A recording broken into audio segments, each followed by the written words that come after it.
New question. Member from Dufferin-Caledon. Thank you, Speaker. My question is for the Minister of Education. Minister, a chart prepared by your own ministry shows huge discrepancies between the funds given to the 72 school boards across Ontario to assist students with special needs. In my own riding, the Upper Grand District School Board and the Peel Board of Ed both receive some of the lowest per funding for students at $365 and $339, compared to some boards receiving well over $1,000. Minister, we all understand that a student with a learning disability will need similar resources to succeed, regardless of where they live in Ontario. Can you please explain why there is such a massive variance in the resources allocated to students with special needs in different parts of the province? Well, actually, no. Start the clock.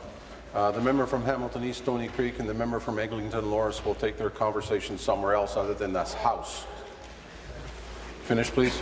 Yes, thank you very much. I'm very pleased to respond to the question. We are now spending $2.5 billion on special education in this province. And special education is relatively unique in our funding model in that boards must spend all the money allocated for special needs students on special education.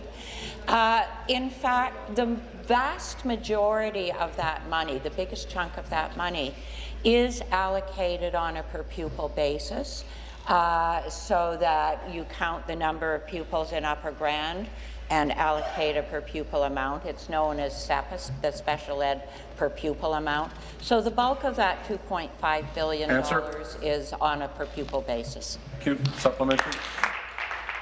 Minister, arguments like that don't hold water because Peel is getting $300 and there are boards that are getting $1,600. It's not fair. It's not equitable. Regardless of where you live in Ontario, you should appreciate, you should expect that your government will assist your child with a special need. Absolutely. The Libs have been in power for more than a decade, and it's time that you take responsibility for the students languishing on these wait lists. No amount of justification or talking or explanation can justify the current funding model where a school board is given $1,600 per student, while others, like students in Dufferin and Peel region, receive less than 20% of that amount. Your budget doesn't address this inequity, and families are tired of being told there's no resources to help their son or daughter with a special need. When is this government going to admit there is a problem, and what steps are you taking to address the funding inequity? Actually, the member has it wrong. The budget and the grants for students' needs do address this problem, which is that the high needs amount has in fact been a subject of concern. We struck a working group. The working group, composed of special needs and school administrators, folks from all over the province, suggested a new funding model for the high needs amount.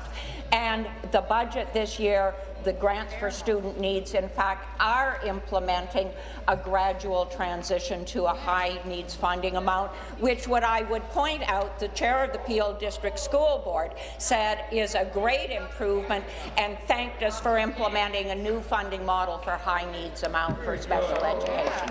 Thank you. Final supplementary. You know, I don't think parents and children who need special needs are interested in a lecture. I think they're interested in some action.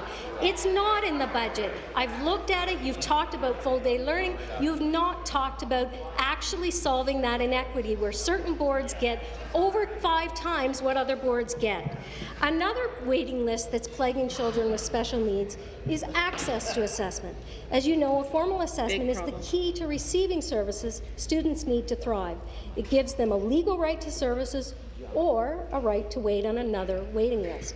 People for Education's 2014 report on special education includes quotes from principals who mention a 3-year wait for an assessment.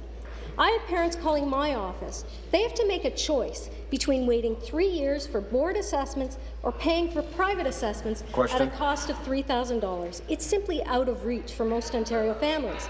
Will you address the wait time for assessments, the wait time for services, and funding inequities between boards? Thank you. Minister.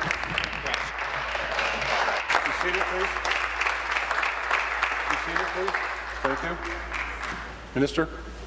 Yes, and I find it very surprising that the member opposite, having identified an issue which was a difficult allocation of the high needs amount, and saying, why don't you fix it, when we point out that we are in the process of fixing it, and in fact are in the process of implementing a new model for high needs, then turns around and says, well, that doesn't matter, I don't care. We're doing exactly what the member asked us to do, and in fact the Peel District School Board From Simcoe North, come to order, please. that we are addressing the problem that we identified. So I don't know how on earth we make the member opposite happy if she identifies a problem and we're in fact fixing it. Thank you. Thank you. New question.